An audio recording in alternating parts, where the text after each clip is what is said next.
নমস্কার শ্রোতা বন্ধুরা, আমি দেবাঞ্জন আর আপনারা শুনছেন অন্ধকারের ডায়েরি।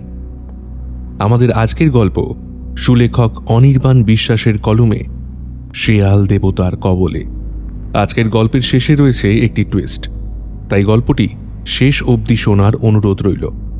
তাহলে শুনতে থাকুন আজকের গল্প শেয়াল দেবতার কবলে।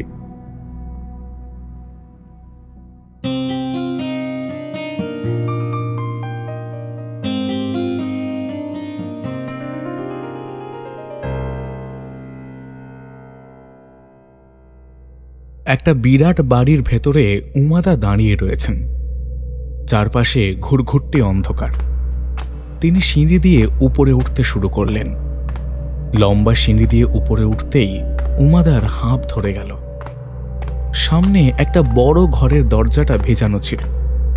তিনি ওই দরজার সামনে এসে চুপ করে দাঁড়ান। চারপাশে অদ্ভুত এক নিস্তব্ধতা বিরাজ করছে।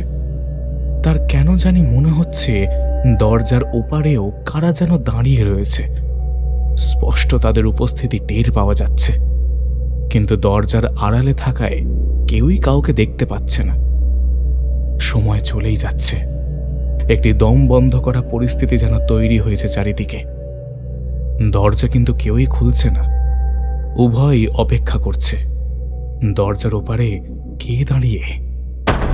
হঠাৎই একটা তীব্র বাতাসের ঝটকায় দরজাটা খুলে গেল, আর সেটার মধ্যে দিয়ে তিনি যা দেখলেন তাতে তিনি ভয় চিৎকার করে উঠলেন।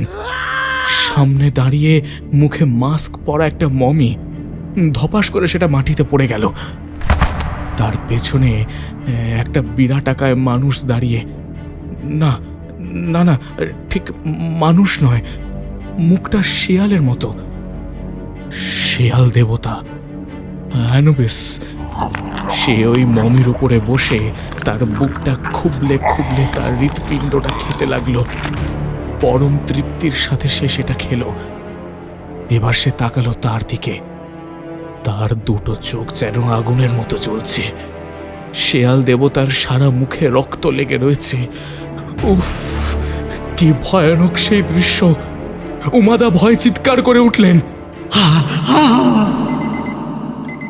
অ্যালার্মের আওয়াজে তার ঘুমটা ভেঙে গেল।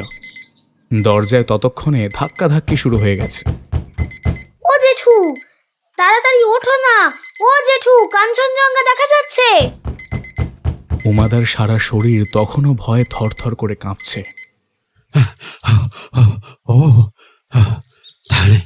তাহলে এটা স্বপ্ন ছিল। যাচ্ছি। অতি কষ্টে তিনি সাড়া দিলেন। তারপর গায়ে জ্যাকেট ও মাঙ্কি ক্যাপ পরে দরজাটা খুললেন তিনি। আর ব্যাস, এক ঝাঁক ছেলে মেয়ে তাকে ধরে নিয়ে ওই কাঞ্চনজঙ্ঘা দেখাতে লাগলো। অরূপ ও তার স্ত্রী অন্তরা, বিমল ও তার স্ত্রী মলি সবাই কাঞ্চনজঙ্ঘা দেখছিল। উমাদাকে দেখে হেসে বিমল বলল, আজকে আকাশটা আরেকটু বেশি সুন্দর থাকলে কাঞ্চনজঙ্ঘাটা না খুব সুন্দর দেখাতো। এইটা দিয়ে একবার দেখুন। বিমল তার হাতে দূরবীনটা দিল। তিনি সেটা ঘুরিয়ে দেখতে লাগলেন। যা, মেঘে ডেকে গেল। চারপাশের আবহাওয়া দেখে তো মনে হচ্ছে বৃষ্টি হবে। পাহাড়ে সব আকছার হয়, কি আর করা যাবে। যা, আজ তাহলে সব পণ্ড। জেঠু, কাল রাতে বলেছিলে আজকে একটা ভূতের গল্প বলবে। বাচ্চারা সমস্বরে চিৎকার করে বলল, ও জেঠু, গল্প বলবে তো? কি হচ্ছে কি? দাদা সবে ঘুম থেকে উঠেছেন।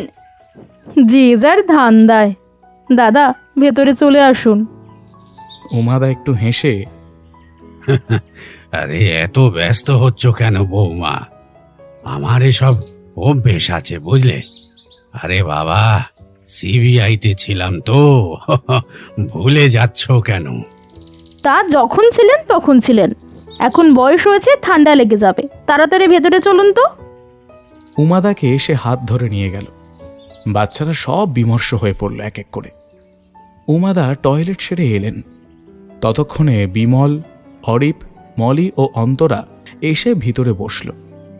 বাচ্চারা বললেও বড়দেরও একটা প্রচ্ছন্ন ইচ্ছে ছিল। অরূপের একটু চোখ লেগে এসেছিল। কিন্তু গিন্নির সুমধুর সম্ভাষণে সে তড়িঘড়ি উঠে বসল। উমাদা এসবে এতদিনে অভ্যস্ত হয়ে যাওয়ায় একটু দুষ্টুমির চাহনি দিয়ে বাচ্চাদের আবদার মেটাতে বসলেন। সবাই হই হই করে আবদার করে বসল যে এরকম একটা ওয়েদারে ভূতের গল্প শোনাতে হবে। উমাদার কাছে এই আবদার নতুন কিছু নয়। বাচ্চারা কেন, বড়রাও ওনার গল্পের ফ্যান। তাই সবাই মিলে বেশ একটু নড়ে চড়ে বসলাম। উমাদা একটু হেসে বললেন, দেখো, পুলিশের চাকরির সুবাদে বিভিন্ন ঘটনার সাক্ষী হয়েছি, তবে এই ঘটনাটা আমার কাছে আজও বেশ রহস্য। এই বলে একটু চুপ করলেন তিনি। সবাই বুঝতে পারল তিনি মনে মনে একটু ঘটনাটা গুছিয়ে নিচ্ছেন। একটু থেমে আবারও তিনি বলতে শুরু করলেন, হ্যাঁ, সে অনেক দিন আগের কথা। তখন আমার বয়স বেশ অল্প। কলকাতার মিউজিয়ামে এমন একটা ঘটনা ঘটেছিল যে বড় কর্তাদের বেশ চিন্তার উদ্রেক করেছিল। আমি কলকাতায় ছুটিতে এসেছিলাম। হঠাৎই দিল্লি থেকে আমার বস ফোন করে বললেন, দাস, জানি তুমি ছুটিতে, কিন্তু আমার বন্ধু কলকাতার পুলিশ কমিশনার মিস্টার মিত্র আমাকে ফোন করে রিকোয়েস্ট করেছে একটা ব্যাপারে। ওরা কিছুতেই ব্যাপারটা সলভ করতে পারছেন না, তাই তোমার কথা আমার মনে হলো। তুমি যদি একটু ব্যাপারটা দেখো, আমি কথা দিচ্ছি আমি তোমার লিভ এক্সটেন্ড করে দেবো। তবে এই ব্যাপারটা আনঅফিশিয়ালি করতে হবে। রাজি আছো তো?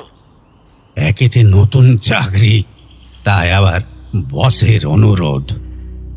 ওটা সেই সময় আমার কাছে আদেশ। তাছাড়া আমার উপর ওনার মতো ব্যক্তিত্বরা নির্ভর করছে। এমন সুযোগ হাতছাড়া করতে ইচ্ছে করছিল না। অল্প বয়সে একটু ক্রেডিট নেওয়ার লোভও বলতে পারো, তাই রাজি হয়ে গেছিলাম। ওনার নির্দেশ মতো সকাল সকাল রাইটার্সে চলে গেলাম। সেইখানে গিয়ে কিছুক্ষণ ওয়েট করবার পর পুলিশ কমিশনার বাইরে বেরিয়ে এসে বললেন, হ্যালো ইয়াং ম্যান, আজকে চিফ মিনিস্টার খুব ব্যস্ত, তাই উনি মিট করতে পারলেন না। আসলে দক্ষিণবঙ্গে বন্যার জন্য ওনাকে এক্ষুনি বেরোতে হবে। তবে তোমাকে উনি খুব অ্যাপ্রিসিয়েট করেছেন। এই যে তুমি ছুটির মধ্যেও আমাদের হেল্প করতে এসেছো। ওহ, এই দেখো, আমি আবার তোমাকে তুমি বলে ফেললাম। কিছু মনে করলে না তো? নো স্যার, বলুন কি প্রবলেম। আমার নাম কমলেশ মিত্র। চলো তোমাকে স্পটে নিয়ে যাই। তবে যেতে যেতে এসব কথা বলবো না, ওখানে গিয়েই কথা বলবো, কারণ ব্যাপারটা কোনোভাবেই মিডিয়ার কাছে যাতে না পৌঁছায়। ওকে? আমি মাথা নেড়ে ওনার সাথে নিচে নেমে এসে গাড়িতে বসলাম। সাধারণ কথা বলতে বলতে আমরা কলকাতার মিউজিয়ামে পৌঁছে গেলাম। গাড়ি থেকে নামতেই দেখি মিউজিয়াম একদম শুনশান। ওনার দিকে চোখ পড়তেই উনি ইশারায় আমাকে নিয়ে উপরে উঠে একটা ঘরে গেলেন। ওখানে আরও একজন ভদ্রলোক এবং কয়েকজন সিকিউরিটি গার্ড ওয়েট করছিল। আমরা যেতেই হাসি মুখে এক ভদ্রলোক এসে আমাদের অভিবাদন করলেন। এবারে মিস্টার মিত্র আমাকে বললেন, উনি মিস্টার রায়, ওনার কাছ থেকেই সব কিছু শুনে নাও। আমি মিস্টার রায়ের দিকে তাকাতেই উনি বললেন, আসলে কয়েক সপ্তাহ ধরেই না এখানে অদ্ভুত ধরনের কিছু ঘটনা ঘটে চলেছে স্যার। কী রকম ঘটনা? এই যেমন ধরুন না, সন্ধ্যায় মানে আমরা চলে যাওয়ার পর থেকেই উপরতলায় বিভিন্ন রকমের আওয়াজ শোনা যায়। প্রথমে একজন সিকিউরিটি ওপরে গিয়ে দেখেছিল, তা কিছু দেখতে না পেয়ে বেড়াল বা বড় সাইজের ইঁদুরের কাণ্ড ভেবে চুপ করে যায়। কিন্তু তার পরের দিন আমরা সকালে স্টাফেদের কাছে খবর পেয়ে গিয়ে চমকে গেছি। দেখি ঘরের সব জিনিসপত্র চার লণ্ডভণ্ড এদিক ওদিক ছড়ানো আছে। মনে হচ্ছিল কারা এসে সব কিছুর পজিশন একেবারে চেঞ্জ করে দিয়ে গেছে। অন্য ঘরগুলোতেও জিনিসপত্র লণ্ডভণ্ড, একই অবস্থা। আচ্ছা, জিনিসপত্রগুলো থেকে মিসিং কিছু হয়েছিল কি? না স্যার, সব কিছু ঠিকঠাকই ছিল। প্রথমে কোনো বড় চোরের কাজ ভেবে এক একটা জিনিস আমরা খতিয়ে দেখেছি। সেটা দেখেই তো আরও অবাক হলাম স্যার। এরকম কি রোজই চলছে, নাকি সপ্তাহের কোনো কোনো দিন? প্রায় রোজই স্যার। আজকাল তো ওপরে এত জোরে জোরে আওয়াজ হয়, বাপ রে বাপ, কি বলবো স্যার, মনে হয় সব যেন একেবারে লণ্ডভণ্ড হয়ে যাবে। তবে আজ পর্যন্ত কিন্তু কোনো জিনিস ভাঙেনি। কিন্তু মুশকিল হলো, কেউ এখানে ডিউটি করতে চাইছে না, তাই তো? সেটাই স্বাভাবিক। কেন, মানুষ বা ভূত যেই হোক ভালো, চুরি টুরি করে না, ভাঙচুর করে না, একটু আধটু আওয়াজ করে, এই আর কি। এতে ভয় পাবার তো কিছু নেই। এই বলে একটু চাপা হাসি হেসে মিস্টার মিত্রর দিকে তাকাতেই দেখলাম উনি বেশ অসন্তুষ্ট হয়েছে। আমি একটু গম্ভীর হয়ে কিছু বলার আগেই তিনি বললেন, দেখো, ব্যাপারটা অত্যন্ত গুরুত্বপূর্ণ। এখানে ওপরে গেলেই সেটা বুঝতে পারবে। চলো। এই বলে তিনি গটগট করে উপরে উঠে একটা ঘরে ঢুকলেন। পেছনে পেছনে মিস্টার রায়, আমি আর কয়েকজন সিকিউরিটি ঢুকলো। ঘরে ঢুকতেই একটা অদ্ভুত চড়া ঝাঁঝালো গন্ধ নাক জ্বালিয়ে দিতে লাগলো। গন্ধটা পাচ্ছ নিশ্চয়ই। এই গন্ধটার উৎস হলো এটা, এখান থেকেই আসছে। এই বলে তিনি আঙুল দিয়ে একটা টেবিল দেখালেন, যা পুরোটাই কাঁচ দিয়ে কভার করা। আমি বিস্মিতভাবে এগিয়ে গিয়ে যা দেখলাম তাতে বেশ অবাক হয়ে গেলাম। এমন সময় আমার ছেলে পিকলু বলে উঠল, কি দেখলে গো? ভূত? হ্যাঁ, দিনের বেলায় ভূত দেখবে। গাধা কোথাকার, চুপ করে শোন। আমার ছেলের মুখটা একটু কাঁচুমাচুই হয়ে গেল। এই তোমাদের দোষ বৌমা, ও তো আমাকে জিজ্ঞাসা করছে না। না বাবা, ভূত দেখিনি, তবে যা দেখলাম সেটাও কম আশ্চর্যের নয়। অন্য বাচ্চারা ইচ্ছে থাকলেও কেউ আর বলার সাহস পেল না। দেখলাম কাচের টেবিলটার মধ্যে শোয়ানো একটা মমি, মাথায় একটা মাস্ক পরানো রয়েছে। বুঝতে পারছো ব্যাপারটা? নাকি তোমাকে এখানে আনা আমাদের পণ্ডশ্রম হলো কি? সেটা সময় বলবে। তবে মমির মাথায় কেন অদ্ভুত ধরনের মাস্ক, সেটা মাথায় ঢুকলো না। হাত আর গন্ধটার ব্যাপারটাও বেশ অস্বাভাবিক। আমি কাছে গিয়ে ভালো করে জিনিসপত্র দেখলাম, তবে মমিটাকে দেখে আমার কেমন যেন অদ্ভুত ফিলিংস হচ্ছিল, যেন জীবন্ত, এখনই উঠে বসবে। তুমি ঠিক পথেই এগোচ্ছ। এই মমিটা এখানে আসার পর থেকেই এই বিপত্তি। হ্যাঁ স্যার, দর্শকরা এই ঘরে ঢুকতেই গন্ধতে একটু অস্বস্তি অনুভব করছিল। বাচ্চারা অনেকেই তো অসুস্থ হয়ে পড়েছিল। সবাই আমাদের গন্ধটার কথা জিজ্ঞেস করত আর অনুরোধ করত যাতে এই গন্ধটা না আসে, আর আমরা যাতে কোনো রকম স্প্রে না করি। আমরা খুবই এম্বারেসড হয়ে যেতাম স্যার, কারণ আমরা এই রুচ্চ কিছুই বুঝতে পারছি না। কিন্তু আমাদের কিছু করারও তো ছিল না, তাই না? আসলে এই মমিটার সঙ্গে আরো অনেক কিছু এখানে এসেছিল, তাই কার থেকে যে গন্ধটা বেরোচ্ছে সেটা ধরতে পারছিলাম না আমরা। একে রাতের এই উপদ্রব, তার উপরে সকালে গন্ধ, ওহ কি যে জ্বালা হয়েছে স্যার। জানেন স্যার, এর মধ্যে একদিন একদল বিদেশি পর্যটকরা এসেছিলেন। তাদের মধ্যে একজন মহিলা, আপনি যার নাম বললেন ওরকমই কিছু একটা নাম হবে, একবারে চমকে উঠেছিলাম স্যার। তারপরে আমরাও তাকে সাইডে ডেকে এর ব্যাপারটা জিজ্ঞাসা করি, কিন্তু উনি পুরোটা বলতে চাননি। তবে very dangerous and be careful, ওই আরও কী সব যেন বলেছিল। আসলে মানে আমি স্যার হরিচাঁদ পাল বিদ্যাপীঠের ছাত্র, তো ব্যাপারটা বুঝতেই পারছেন, মানে ঠিক ওনার সব কথা ধরতে পারিনি আমি। কি বললেন উনি, খুবই সমস্যা। তারপরে একদিন দুজন স্কুলের বাচ্চা অসুস্থ হয়ে পড়ল, ব্যাস আর কে দেখে, ওপর থেকে অর্ডার এলো কিছুদিনের জন্য যে কোনো একটা কারণ দেখে বন্ধ করে দিতে। তারপর স্যার এলেন, তার বাকিটা তো বুঝেছি রায়বাবু, সমস্যা গভীরে। স্যার, আমার মনে হয় ওই বিদেশিনীর কাছ থেকে কিছুটা জানা যেতে পারত। আচ্ছা, ওই বিদেশিনীর নাম, নাম্বার কিছু আছে? মিস্টার মিত্র মাথা নেড়ে কিছু বলার আগেই মিস্টার রায় সদ্য ব্যস্ত হয়ে বললেন, আছে স্যার, আমি ব্যাপারটা না বুঝেই ওনাকে একটা ডায়েরি দিয়ে ওনার সব কিছু লিখে দিতে বলেছিলাম। সেটা কি আছে? একটু দেখা যাবে? মিস্টার রায় একটু দূরে গিয়ে একটা ড্রয়ার খুলে একটা ডায়েরি নিয়ে এসে বসলেন।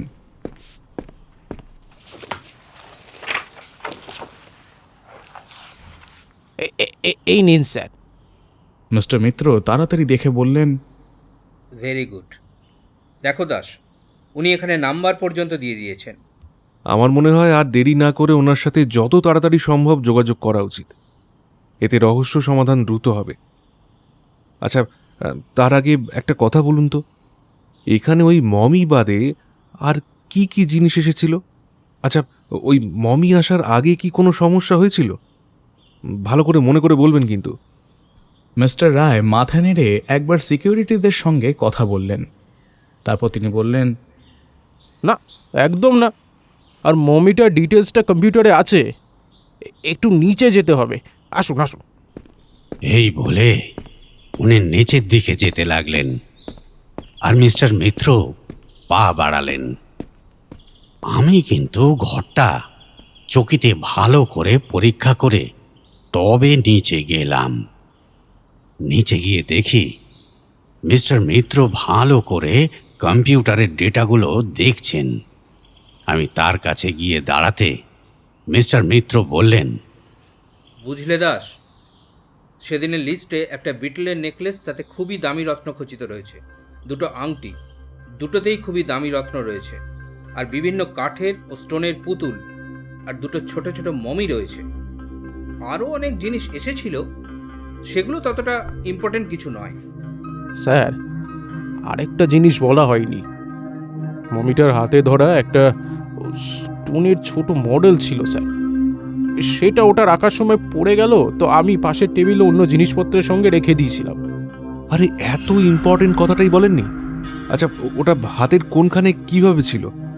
আরও কিছু জানা থাকলে প্লিজ বলুন। মমিটার হাত দুটো বুকের মাঝে জড়ো করা ছিল, আর তাতে ধরা ছিল ওই মূর্তিটা। কোথায় সেটা? ওই তো ওপরে ঘরে। তবে আপনাদের আর যেতে হবে না, আমি ছবি তুলে রেখেছি। আমি মিস্টার মিত্রকে এই পাঠিয়ে দিলাম। আমি ও মিস্টার মিত্র ছবিটা দেখে কিছু বুঝলাম না। আমি মিস্টার মিত্রর দিকে তাকিয়ে বললাম, আমাদের খুব তাড়াতাড়ি, কিন্তু কি নাম যেন? হ্যাঁ, মিস এমিলির সঙ্গে এই বিষয়ে কথা বলা উচিত। উনি কি কারণে বিপদের আশঙ্কা করেছিলেন সেটা জানা উচিত। আর আর সেটাই তো ঘটে চলেছে। মিস্টার মিত্র মাথা নেড়ে ফোন করলেন। কিছুক্ষণ কথা বলে একটা কাগজে ফোন নাম্বার তিনি লিখে নিলেন। উনি কলকাতাতে আছেন, আজকে যেতে বললেন। চলো দাস, লেটস গো।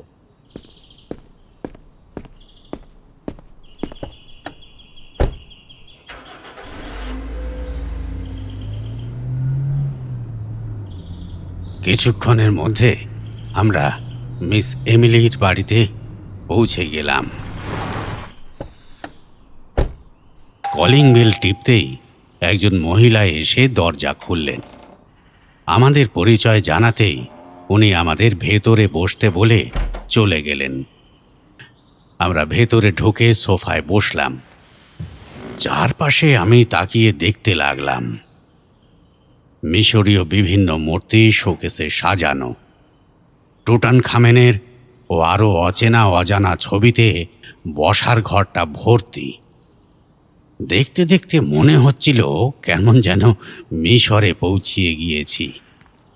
হঠাৎই আমাদের সামনে একজন সুন্দরী মহিলা এসে দাঁড়ালেন এবং ভাঙা ভাঙা বাংলায় বললেন, নমস্কার, বসুন, বি কমফোর্টেবল। আমরাও প্রতি নমস্কার জানালাম। আমার নাম কমলেশ মিত্র, আর ইনি হলেন মিস্টার উমাশঙ্কর দাস। আপনাকে তো পুরো ঘটনাটা বলেছি। Actually we want a quick solution, means we want to get out from it as quick as possible ma'am. আসলে বুঝতেই তো পারছেন, হিউজ প্রেশার ম্যাম। মিডিয়া জানলে আর সামলানো যাবে না, কিন্তু কতদিন ব্যাপারটা চেপে রাখবো? Please help us. আমি কতটা পারবো জানি না, তবে বলুন আমি আপনাদেরকে কিভাবে হেল্প করতে পারি। স্যার, আপনি ওনাকে ছবিটা দেখান আর আমাকেও সেগুলো সেন্ড করে দিন। মিস্টার মিত্র ওনাকে আর আমাকে ছবিটা সেন্ড করে বললেন, এটা ওই মমিটার হাতে ছিল। ওরা মমিটাকে টেবিলে প্লেস করতে গিয়ে স্টোনের মূর্তিটা পড়ে যায়। তারপর ওরা ওটাকে সাইড আলমারির মধ্যে অন্য জিনিসপত্রের সঙ্গে রেখে দেয়। আপনি এ ব্যাপারে আমাদের... মিস এমিলি মুখে হাত দিয়ে বললেন, ও মাই গড, ওরা ওরা কেন এটাকে সরিয়ে রাখলো?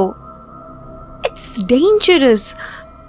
মমের জিনিসপত্র যেরকম ছিল সেরকমই রাখার কথা, না হলে ফল ভালো হয় না। ওই জিনিসটাকে পেতে চেষ্টা করে। স্যার, ওই জন্যই কি স্যারও চারপাশে ওটা খুঁজে বেড়াচ্ছে? আর ম্যাম, ওই জিনিসটা কি? ওয়েল, ওটা একটা লাকি কবচ, কিন্তু মাঝখানে কিছু একটা ছিল যেটা মিসিং। এটাকে ওর আগের জায়গায় ফিরিয়ে দিন অ্যাজ কুইক অ্যাজ পসিবল।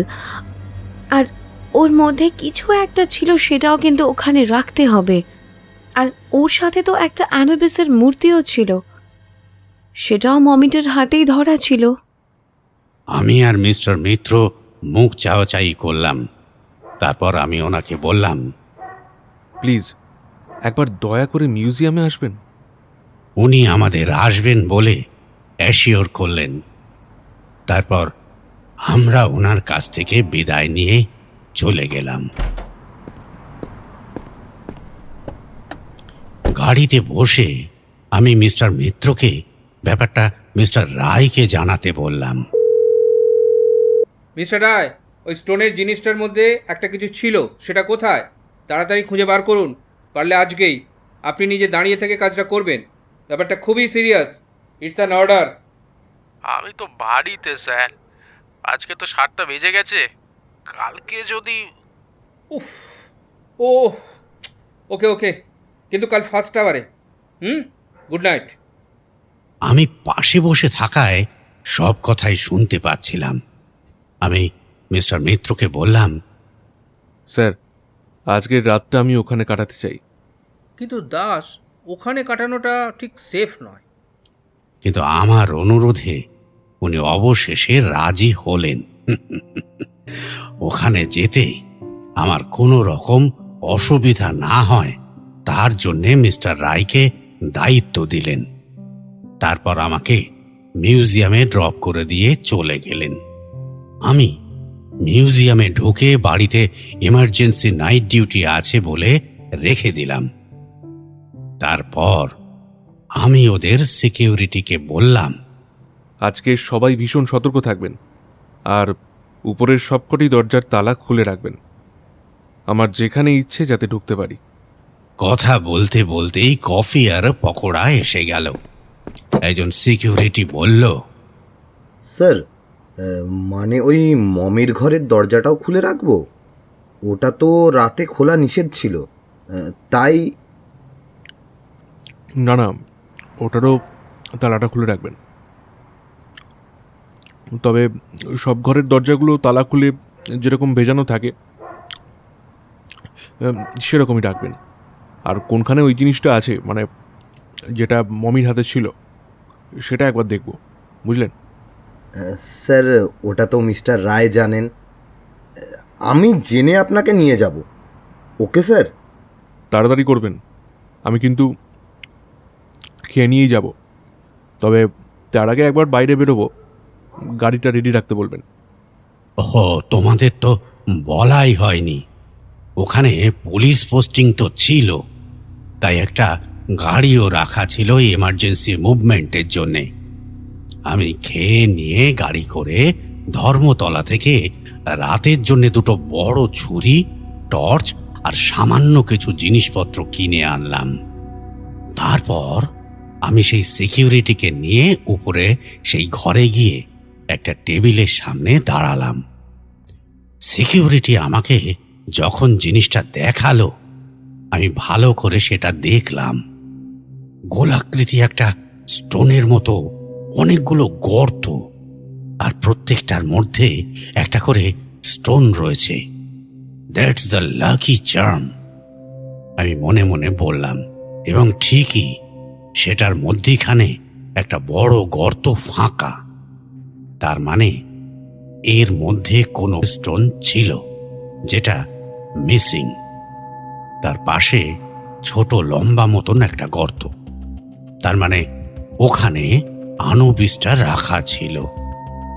আমি সিকিউরিটিকে ব্যাপারটা জিজ্ঞাসা করে কোনো সদুত্তর পেলাম না। আমি তাকে বললাম, এই ঘরগুলো যে পরিষ্কার করে তাকে আমার সঙ্গে দেখা করতে বলবে। স্যার, এখন তো এখানে কোনো ভিজিটার আসে না, তাই রোজ এখানে ক্লিনিংও হয় না, সপ্তাহে একদিন হয়। পরশুদিন সে আসলে না হয় আপনার সাথে দেখা করতে বলবো। না, তাকে ফোন করে কালকেই আসতে বলবে।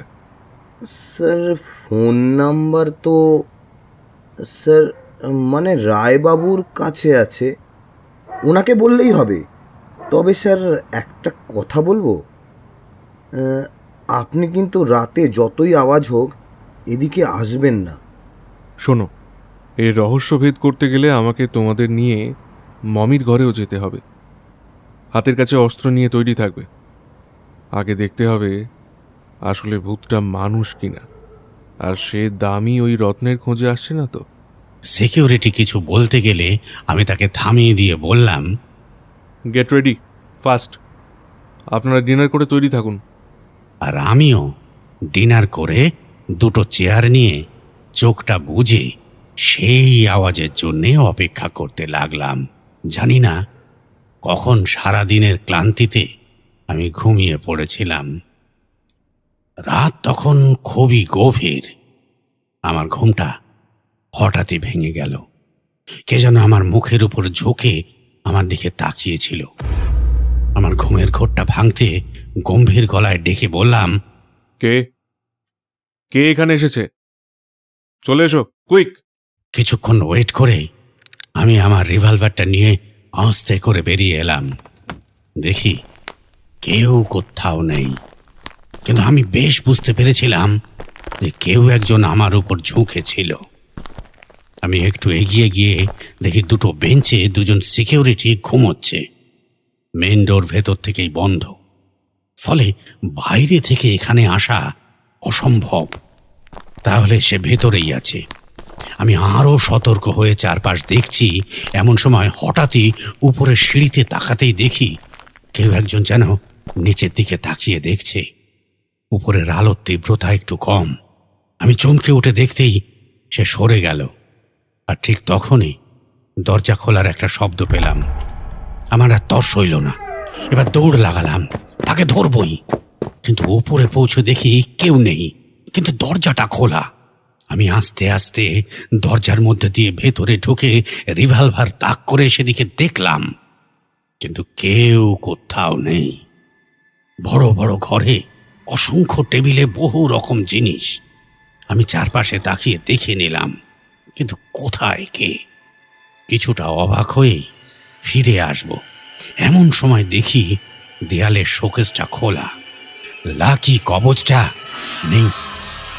আমি চমকে উঠে চারিদিক খুঁজে দেখি ওটা মাটিতে পড়ে আছে।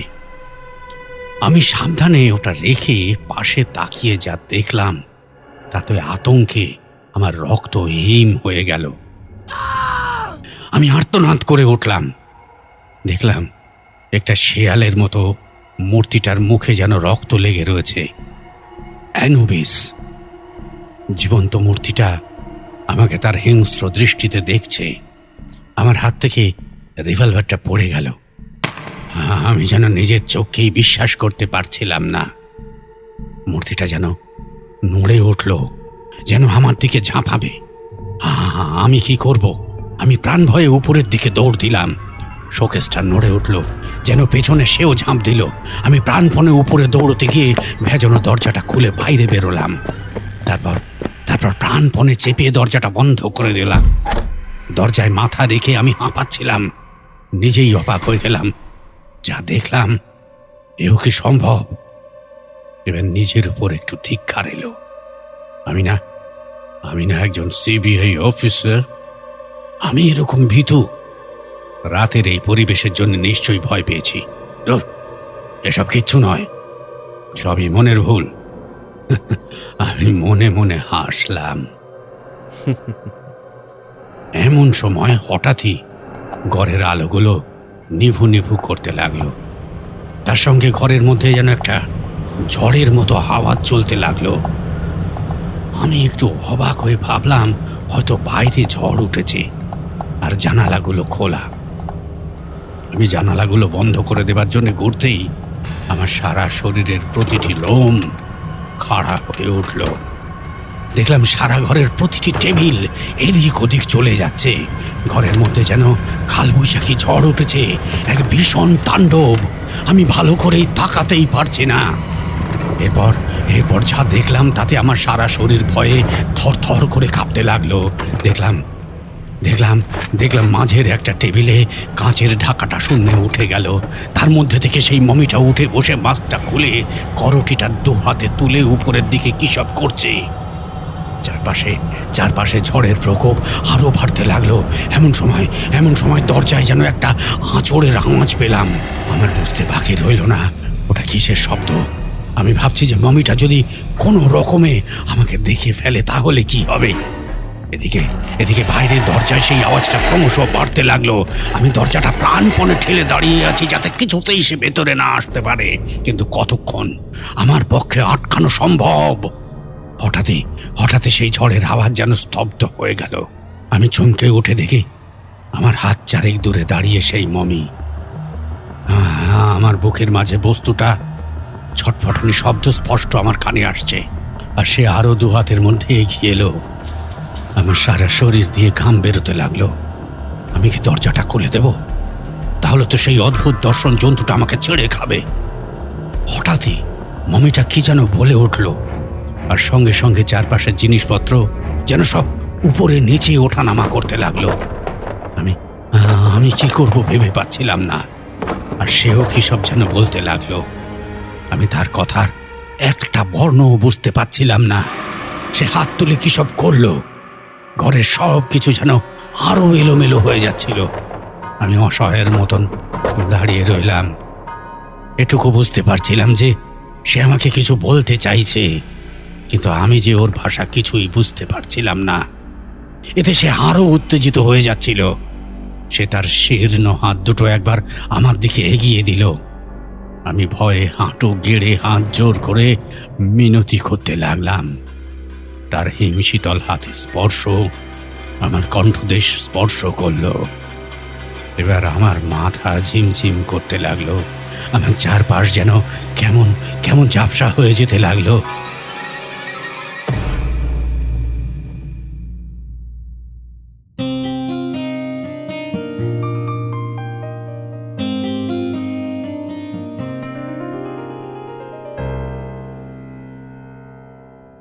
গল্প তো শুনছেন, তবে শুনতে শুনতে গল্পটি যদি ভালো লাগে তাহলে প্লিজ লাইক করবেন, শেয়ার করবেন ও হাইপ বাটনটি ক্লিক করে আরও শ্রোতা বন্ধুদের কাছে পৌঁছে দেবেন।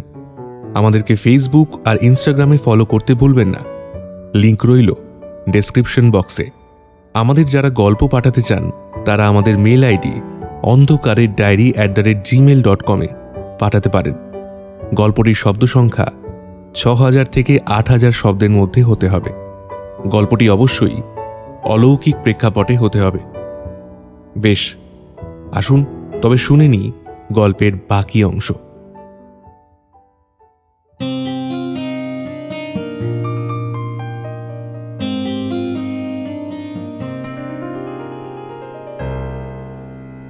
কথা বলতে বলতে উমাদা কিছুক্ষণ থেমে একটু জল খেলেন।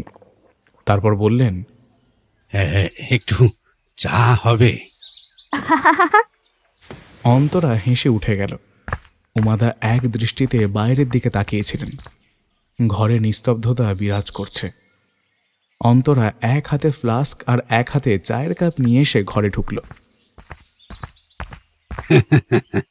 বাবা, এ তো সুপার ফাস্ট। বাহ, দাও। অন্তরা হেসে চায়ের কাপটা উমাদাকে দিয়ে বাকিদের উদ্দেশ্যে বলল, আমি আগেই জানতাম চায়ের ফরমাইশ হবে, তাই আগেই বানিয়ে রেখেছিলাম। যার ইচ্ছে হবে এখান থেকে নেবে, বুঝলে? ও জেঠু, তারপর কি হলো বলো না গো। উমাদা চায়ে চুমুক দিয়ে বলতে শুরু করলেন।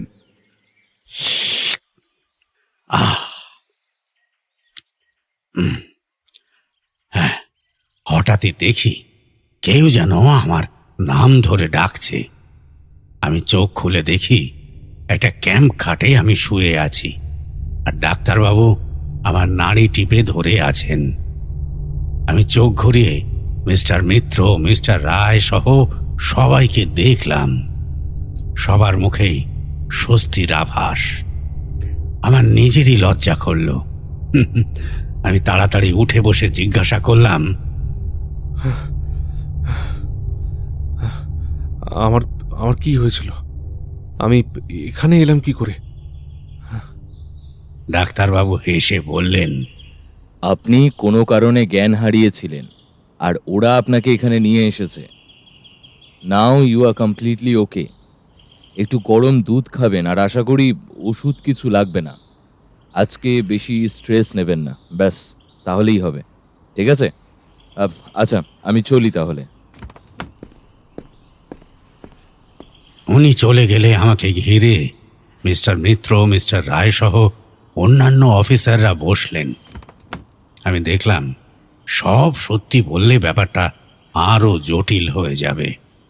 তাই বললাম, আমার একটু লো প্রেশার আছে, তাই তো মাঝরাতে একবার উপরে উঠে দরজা খুলে ওই রকম পরিবেশে ছি ছি ছি, কি কাণ্ড ঘটালাম বলুন তো। এই সব বলে দিলাম আর কি। স্যার, কালকে কিন্তু অন্য দিনের থেকে অনেক জোরে আওয়াজ হচ্ছিল। তাই তো আমরা আপনাকে ঘরে দেখতে না পেয়ে অনেক সাহস নিয়ে আওয়াজটা কমলে তবে গিয়ে দেখি নিচের ঘরের দরজাটা খোলা। কিন্তু আপনাকে না পেয়ে সকাল পর্যন্ত অপেক্ষা করে তারপর ওপরে উঠে দরজা ঠেলে দেখি আপনি মাটিতে পড়ে আছেন। মিস্টার রায়, এই আপনাদের সিকিউরিটি? কোনো বিপদ হয়নি তাই রক্ষা, না হলে এরা সকাল পর্যন্ত ওয়েট করবে? এভাবেই চললে তো লোকে তুলে নিয়ে গেলে বা এত অমূল্য জিনিসপত্র চুরি করে নিয়ে গেলেও কেউ যাবে না। এক্সেলেন্ট স্যার, আমি এদের এক্ষুনি শোকজ করছি। ওরা সমবেতভাবে ক্ষমা চাইল। আমি তখন মিস্টার মিত্রকে রিকোয়েস্ট করলাম ওদের শাস্তি না দিতে, কিন্তু উনি রেগে আমার দিকে তাকাতেই আমার চোখের ইশারাতে উনি একটু থমকে ওদের বললেন, ঠিক আছে, এবারের মতো ক্ষমা করা হলো, কিন্তু ফার্দার হলে কোনো ক্ষমা নেই।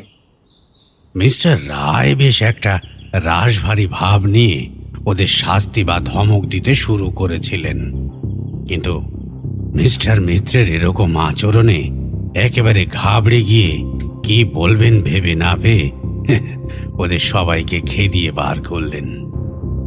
মিস্টার মিত্র ওনাদের সবার জল খাবারের ব্যবস্থা করতে বললেন। বুঝতেই পারছিলাম উনি আর তর সইতে পারছিলেন না। সবাই চলে যেতেই উনি আমার খাটেই বসে পড়ে আস্তে করে জিজ্ঞাসা করলেন, দাস, কেসটা কি বলো তো? কাল রাতে ঠিক কি হয়েছিল? আমি বলা শুরু করতেই একজন এসে দুধের গ্লাস দিয়ে গেল। এরপর আবার শুরু করতে যাব এমন সময়ই এক্সকিউজ মি, আমি কি আসতে পারি? একটা মিষ্টি গলা শুনে আমরা তাকিয়ে যাকে দেখলাম তাকে যেন অন্তর থেকে এক্সপেক্ট করছিলাম। মিস্টার মিত্র একটু অবাক হলেন। দুজনেই তাকে ভেতরে আসতে বললাম। উনি হেসে ভেতরে এসে বললেন, আমি কি ঘুমটা ভাঙিয়ে দিলাম? সরি, অনেক সকাল সকালই আমি চলে এসেছি। একদমই না, আমি মনে মনে আপনাকেই খুব এক্সপেক্ট করছিলাম জানেন। কালকে রাতে একটা অদ্ভুত ঘটনা ঘটেছে, সেটাই মিস্টার মিত্রকে একান্তে বলতে যাচ্ছিলাম, আর তখনই আপনি এসে গেলেন। মিস এমিলি একটু কৌতূহলী মুখ করে তাকালে আমি দুজনকেই বললাম, আনবিলিভেবল। আই নিউ ইট, এরকমই কিছু একটা ঘটনা ঘটবে আমি ভাবছিলাম। এই জন্যই আমি বিশেষ করে আপনাকে সাবধান করতে এসেছিলাম। কারণ আপনার এজ কম। এরকম একটা হোমিসিক্যাল ডিসিশন আপনি নেবেন সেটাই আমি ভেবেছিলাম, আর ঠিক সেটাই হলো। আপনার ভাগ্য ভালো যে আপনি দরজাটা ওপেন করতে দেননি, না হলে অনেক কিছুই হতে পারত। গড, আপনি এখন ঠিক আছেন তো? কথা বলার সঙ্গে সঙ্গে ব্রেকফাস্ট সবারই এসে গেল। মিস্টার রায় একরকম জোর করেই মিস এমিলিকে ব্রেকফাস্ট খাওয়ালেন। এসব পর্ব শেষ করে আমরা 3 জন উপরে গেলাম। যাবার পর আমি ওদের কালকের ঘটনাটা কীরকমভাবে ঘটেছিল সেটা ব্যাখ্যা করছিলাম। হঠাৎই আমার পাশ দিয়ে লাফ মেরে একটা কালো মিশমিশে বেড়াল চলে গেল। আমি চমকে উঠলাম। আমাকে দেখে মিস এমিলি হেসে বললেন, চিন্তার কিছু নেই, কারণ বিড়াল এই ক্ষেত্রে শুভ, আর মিশরে বিড়ালকে শুভ বলে মনে করা হয়, সো ডোন্ট ওয়ারি। তারপর আমরা শোকেসের কাছে যেতেই উনি বললেন, Mister Mitra, something is missing from it. Mister Mitra একটু চিন্তিত ভাবে দেখে আমার দিকে তাকাতেই আমি জিজ্ঞাসা করলাম, ম্যাম, মাঝখানে কোনো জেম কি ছিল যেটা আপনি মিসিং বলছেন? Exactly so. দেখুন মিস্টার মিত্র, এই লাকি কবচের সবকটি খাঁজি দামি রত্ন খচিত, একমাত্র এই মাঝখানটা ছাড়া। আমার যদি ভুল না হয় তাহলে মাঝখানে খুবই দামি রত্ন ছিল, আর ওটা না পেলে ওটা মমির হাতে দেওয়া বা না দেওয়া দুটোই সমান, কারণ কাজ তো হবে না। আর এটা ও স্থানচ্যুত হওয়ার জন্যই আই গেস মমি অত্যন্ত অশান্ত হয়ে রয়েছে। আমি ওই শিয়ালের মতো মূর্তিটা দেখিয়ে বললাম। উনি বললেন, এটা তো অ্যানোবিসের মূর্তি। ইনি হচ্ছেন আফটার লাইফের দেবতা। মৃত্যুর পর উনি আত্মাকে পরপারে যাবার আগে বিচারকের কাছে নিয়ে যান। যদি ওর হার্ট পবিত্র থাকে তাহলেই সে পরপারে যেতে পারবে, না হলে ওর হার্টকে ওরা খেয়ে ফেলবে, আর সে মুক্তি পাবে না। অত্যন্ত কষ্টকর জীবন ভোগ করতে হবে।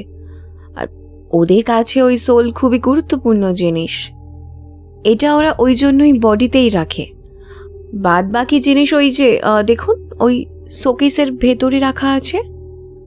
আমরা উল্টো দিকের একটা টেবিলের মধ্যে দেখলাম ওপরে একটা মাস্কে ঢাকা 2 পেট মোটা শিশির তলায় লিকুইডে কী সব রয়েছে। প্লিজ সি, এগুলোর মধ্যে ওর ইন্টেস্টাইন, লিভার, ব্রেন, লাংস এগুলো রাখা আছে। মমির গায়ে যে একটু লম্বা গর্ত, ওটাতে নিশ্চয়ই এই অ্যানোবিস ছিল। এমিলি একটা মিষ্টি হাসলেন। কালকে তাহলে ও অ্যাটাক করলো কেন? একটু দম নিয়ে আমাদের উপরে যেতে বললেন। আমরা সবাই উপরে সেই ঘরের সামনে এসে দাঁড়ালাম। আমার ঘরে ঢোকার সময় রীতিমতো অস্বস্তি হচ্ছিল। মিস এমিলি আমার হাতটা শক্ত করে ধরে ভেতরে ঢোকালেন। আমি সেই ঘরে ঢুকতেই সব কিছু মনে পড়ে গেল। উনি মমির কাছে নিয়ে এসে ছাড়লেন।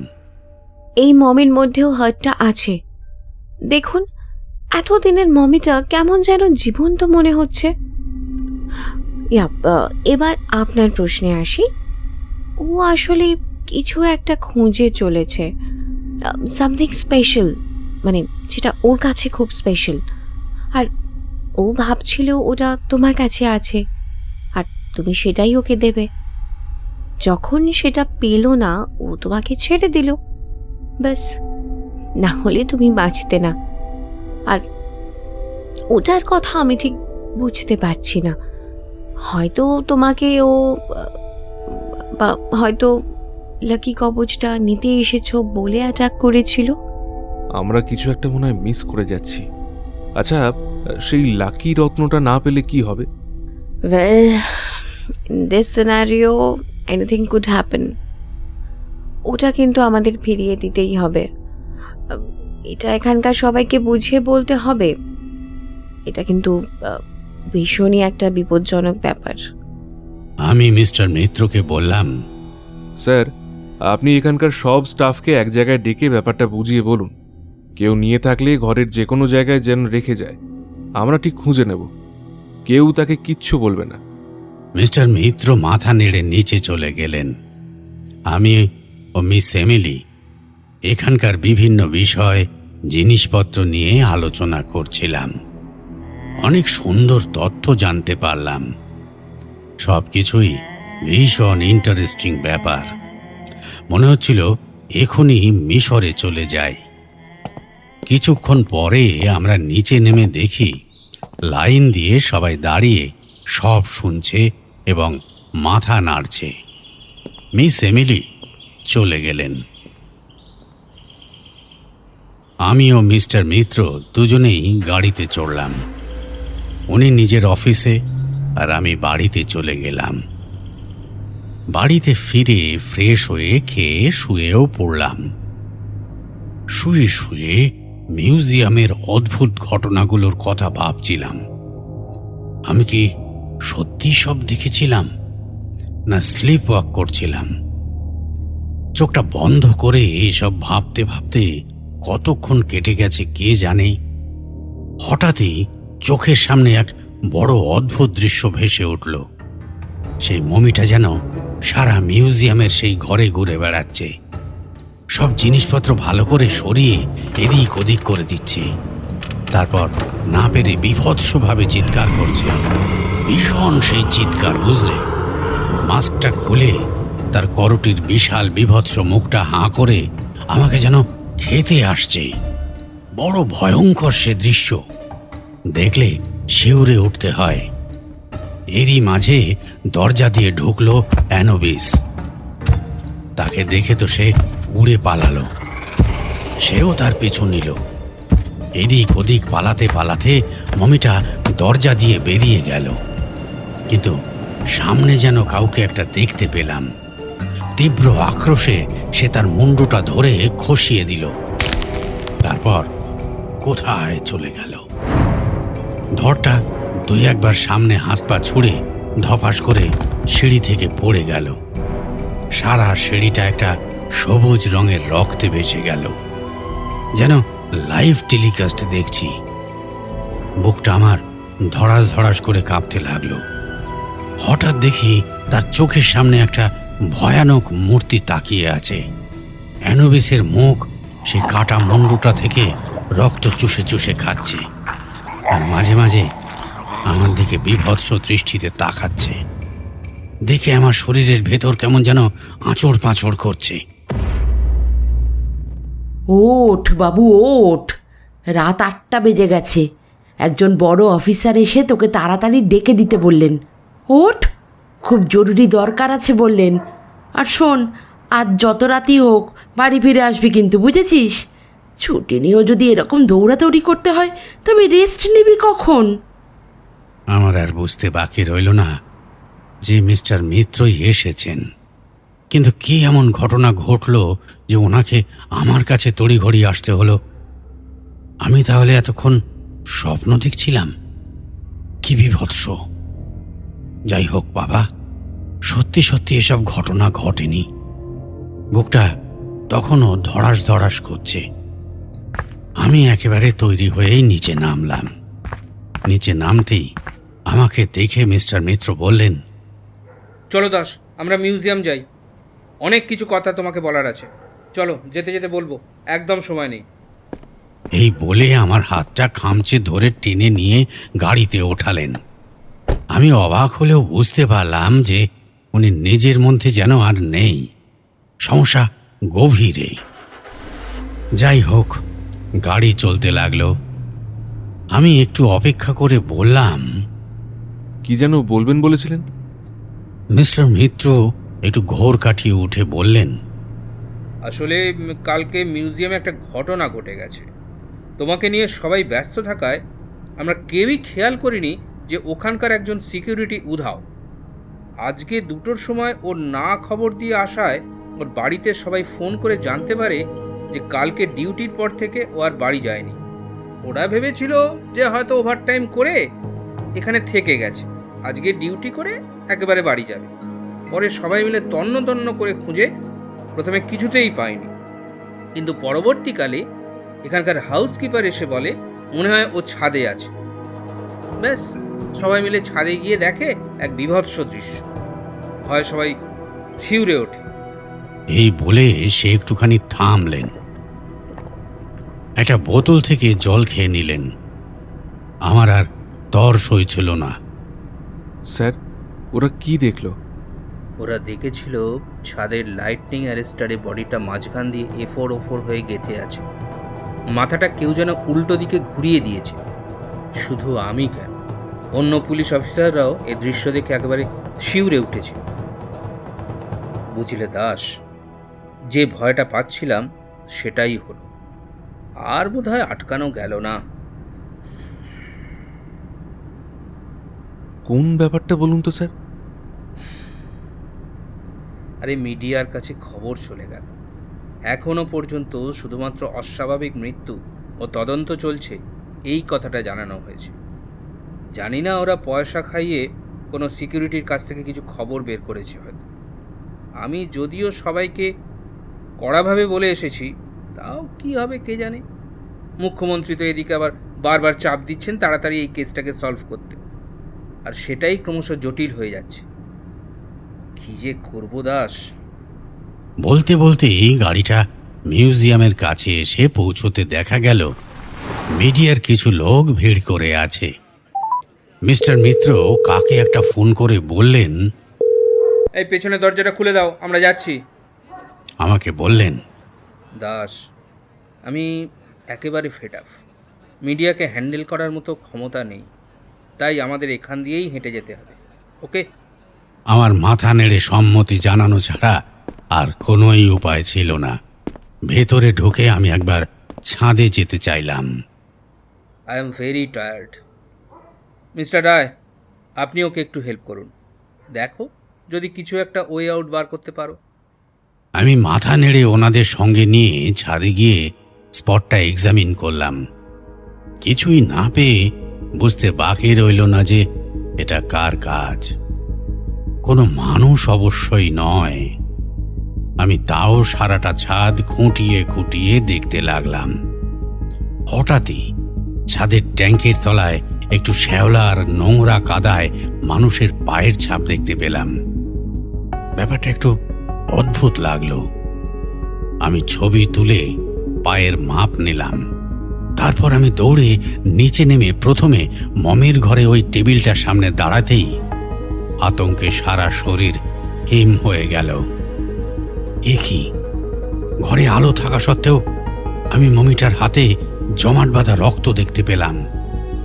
মাস্কের একটা সাইডেও ছেটানো রক্তের দাগ দেখা যাচ্ছে। আমি চমকে উঠলাম। আমি এরও ছবি তুলে নিলাম। আমার শরীরে তখন ঠান্ডা স্রোত বয়ে যাচ্ছিল। ততক্ষণে মিস্টার রায় ও অন্যান্য সিকিউরিটিরাও চলে এসেছিল। আমি মিস্টার রায়কে বললাম, একটু কাজটা তোলা যাবে, ভেরি আর্জেন্ট। উনি ব্যবস্থা করে দিলেন।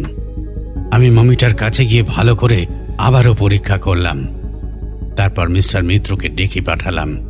ওনাকে ডাকতেই সবাই চলে গেলে আমি বাকি সিকিউরিটিদের চারপাশে কোনো পায়ের ছাপ আছে কিনা পরীক্ষা করতে বললাম। আমি নিজেও ঘুরে ঘুরে ভালো করে দেখতে থাকলাম। সিঁড়ির একদম পাশে কয়েকটা স্টেপ পেলাম। তারপর আবার মমিটার ডান দিকে হালকা করে দেখলাম। মিস্টার মিত্র এলে আমি পুরো ব্যাপারটা গুছিয়ে বললাম। উনিও আতশ কাজ নিয়ে পরীক্ষা করে দেখে কিছু ছবি তুলে অবাক হয়ে বললেন, রাইট ইউর। আমি ফরেনসিক টিমকে ফোন করে জানাচ্ছি। আর স্যার, এখনই কিচ্ছু বলার দরকার নেই। আমি একজন অপরাধীকে পেয়ে গেছি, আগে তাকে ধরার প্রয়োজন। আর মিস এমিলিকে আনার ব্যবস্থা করুন। আমার কয়েকটা বিষয় একটু কনফিউশন হচ্ছে। বলো কি দাস, তুমি একজনকে ধরে ফেলেছো? ও বাকিটা আমি ঠিক বার করে ফেলবো। কে সেই স্কাউন্ড্রেল আমাকে বলো। কে সেই বডিটার খোঁজ দিয়েছিল? সে জানলো কি করে বডিটা উপরে আছে? আর যদি জানে তবে আগে বলেনি কেন? ট্যাঙ্কের নিচে পায়ের ছাপটা মিললেই সব মিলে যাবে। কে? হরিপদ? ও তো একটু আগে এখান থেকে বেরোলো। ওর নাম্বার আছে স্যার, ফোন করব? ও তো ধর্মতলা পর্যন্ত হেঁটে যায়, তারপরে বাস ধরে। ওকে এক্ষুনি ফোনে ধরে বলুন আজকে। না মিস্টার মিত্র, উনি বললে সন্দেহ করবে, আন্ডারগ্রাউন্ডও হয়ে যেতে পারে। সো এই সিকিউরিটি ভাইয়ের সঙ্গে কার খুব বন্ধুত্ব আছে বলুন তো?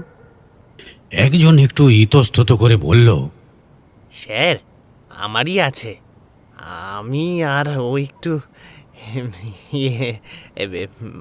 মাল খাই স্যার, তাই আমি মালের কথা বললে ও না করবে না। তখন আমি কায়দা করে ওকে ডেকে আনবো। ওকে এখানে আসতে না বলে রাস্তায় দেখা করতে বলি। ভেরি গুড, তুমি ওর সঙ্গে মিট করো। আর স্যার, আপনাদের পুলিশকে বলুন আড়ালে ফলো করে ওকে ধরে এখানে নিয়ে আসতে। আমার ওর কাছ থেকে কিছু জানার আছে। কুইক।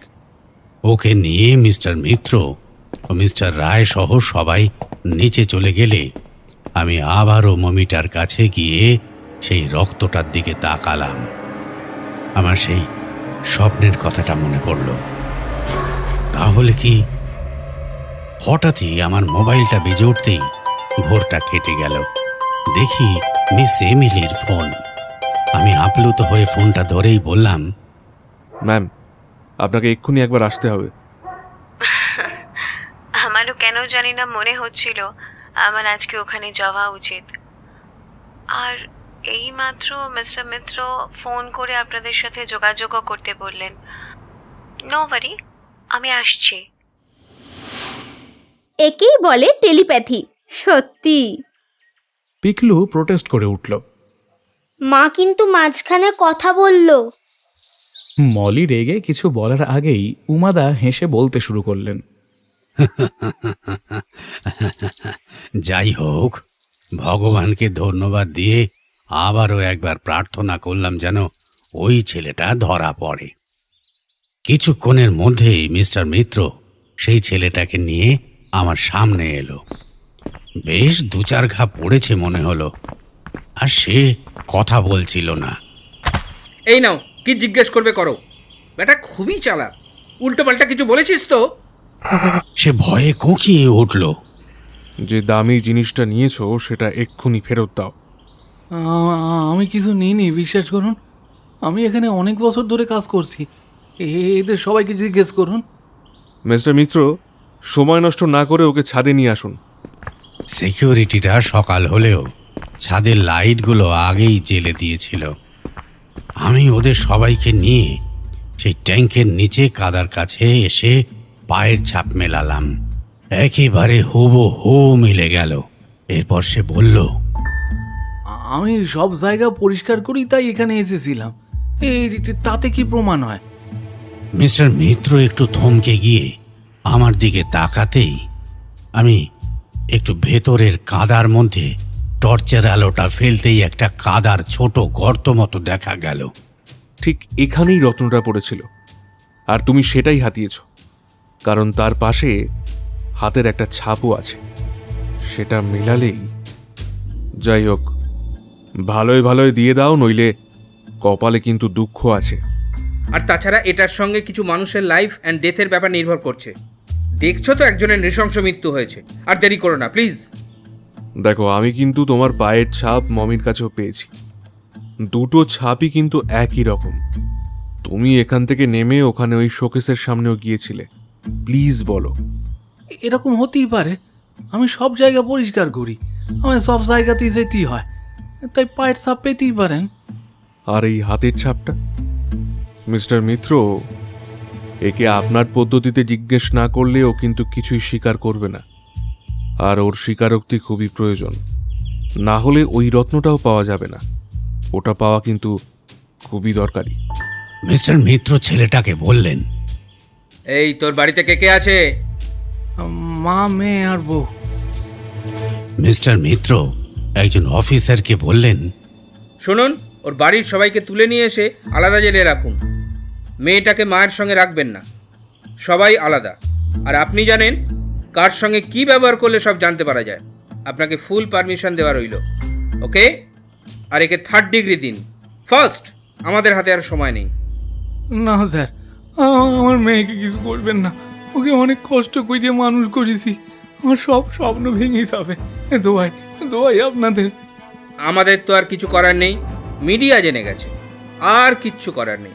তুমি সব বলে দিলেই পারো, না হলে ওরা কথা বার করার জন্য কিন্তু অনেক কিছুই করতে পারে। না বাবু না, ওদের কিছু করবেন না, আমি আমি সব বলছি। কাল আমি ছাদে গিয়া কাজ করতেছিলাম, সন্ধ্যা হয়ে গেছিল, প্রচুর ময়লা দেখি জমে রয়েছে, সেগুলো পরিষ্কার করে একটা বালতিতে রাখতেছিলাম। গরমে জামাটা খুইলা রেখেছিলাম, এত বাতাস বইতাছিল যে আমার জামাটা উইড়ে গেল ওই ট্যাঙ্কের তলায়।